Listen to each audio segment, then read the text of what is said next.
Okay, everybody, so previously what you did is you did multiplying fractions and mixed numbers. So today our goal is we will divide fractions and mixed numbers. Alright. So you're going to go ahead, write down the goal on the top of your paper. You're also going to put your date. So also previously in multiplication, you worked on what we call the big five, or 5 steps. There's a little difference in what we're going to do today, though. So, I love the big 5. The big 5 for multiplying and dividing. Now, if you did the multiplying, pause it. You already have these steps down, so you're just going to go ahead and basically have to put one of them in and finish.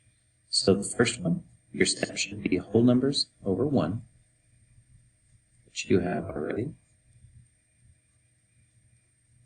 followed by convert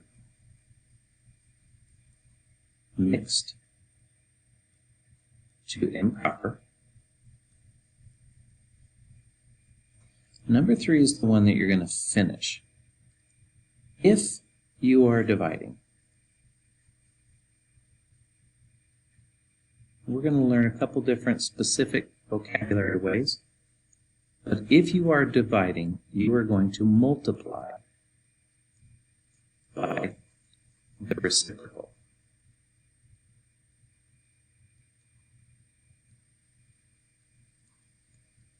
of the second fraction. Always the second, if there are 2. Your fourth step is you are going to simplify before multiply.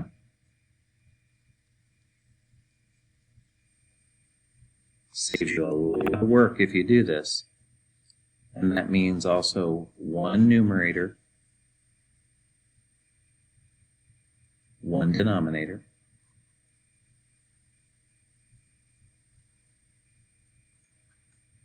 and then finally, you multiply. And just in case you missed any of them in the simplifying, you always check and make sure, did I simplify all the way? So I'll let you make sure that you add those in. So the dividing piece, which is the, if you are dividing, make sure you add that in. So in our notes, one of the words that we talked about that you should know is the reciprocal. And the reciprocal of a fraction is basically, like you know already, it's a flipped over fraction. So if I give you 3/4 and I ask you for the reciprocal is going to be 4/3. If I give you 1/7 and I ask you for the reciprocal is then 7/1. And we're going to need those in our fractions. I know a lot of you have learned how to divide fractions before. One of the things that we want to make sure that you understand is why we do it. So if you think about any number, so for example, if I have 8, that's the same thing as 8/1. So 8/1 is the same thing as 8. I also think about it this way. What if I had 8 and I divided it by 2? Well, it's just a division problem. 8 divided by 2, that's the same thing as 4/1. So I'm going to show you what's called a complex fraction. So a complex fraction kind of explains why we do this method. So a complex fraction is something similar to 2/3 over 3/4. So that's 2/3 divided by 3/4. And what we want to do, just like here, we want to get 1 as my denominator. Well, the way we get 1 as our denominator is you multiply this by its reciprocal. And whatever you did down here, you have to be fair and do the exact same thing up here. So based on our simplifying, these are all going to simplify out and cross down, which is going to give me a 1 on the bottom. This is good. And for this one, I don't have any simplifies before I multiply, so I end up with 2 multiplied by 4 is 8, 3 multiplied by 3 is 9, so that's the same thing as 8/9. That's why we're going to use the reciprocal. So let's go ahead and do one really simple problem to start with. So if I have 2/3 and I divide it by 1/5, then do I have any whole numbers? No. Do I have any mixed numbers? No. Am I dividing? Yes. So I'm going to multiply by the reciprocal. So I'm going to multiply that by 5/1. Can I do any simplifying? One numerator, one denominator? I can't. So I just multiply. I get 10/3. Improper fraction. I can also break that down then to a mixed number and do 3 1/3. All right, let's go ahead and move ahead a little bit in terms of difficulty. Now I have 4 divided by 4 2/5. So what I have, a little bit bigger, first thing I have is I have a whole number. So I have to put my whole number over 1. Next thing is I have a mixed number, so I'm going to convert it to an improper fraction. So 4/1 divided by 5 times 4 is 20, and 2, 22/5. Now, think about it. What we're doing is we're dividing. So that means that I need the reciprocal of the second fraction. So 4/1, and I'm going to multiply it by 5/22. Can I simplify anything before I multiply? Yes, I can. Both of these have a common factor of 2. So 4 divided by 2 is 2.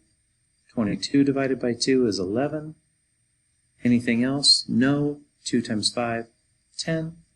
1 times 11 is 11. Simplified version. Okay, let's go ahead and do one that maybe has a little bit bigger numbers. So we'll do 5 5/12 divided by 3 1/3. Okay, so we go through our steps of our 5. Do I have any whole numbers? No. Do I have any mixed numbers? Yes. So I'm going to convert both of these to improper fractions. So this one, 12 and 5 is 65/12, divided by 3 and 3, 9 plus 1, 10/3. Okay, my third step. Am I dividing? Yes. So I want to multiply by the reciprocal. So that's going to be 65/12 multiplied by 3/10. What kind of cross-canceling can I do or simplify before? One numerator, one denominator. These have a common factor of 3. So this will be a 1. This will be a 4. This has a common factor of 5. So this will be a 2. This will be 13. Do I have anything else that I can simplify down? No. 13 multiplied by 1 is 13. 4 multiplied by 2, 8. So 13/8 if I want it to be improper, or I could do 1 5/8. Okay, last one. You're going to get a little practice on this one. So I have 7/8, and I'm going to divide it by 2 1/3. So I'm going to give you a head start, and we'll see if you and I agree on a quotient. Okay, let's see if you and I agree. First, any whole numbers? No whole numbers. Any mixed numbers? Yes. So 7/8 divided by 7 over 3. Are we dividing? Yes. So I need the reciprocal of the second fraction. So now we're at 3 over 7. Is there any simplifying? Let's see if I can get that a little bigger for you. Is there any simplifying that I can do before I multiply? Yes. 7 and 7 will go down to 1. Nothing else. 1 times 3 is 3. 8 times 1 is 8. So my quotient is 3/8.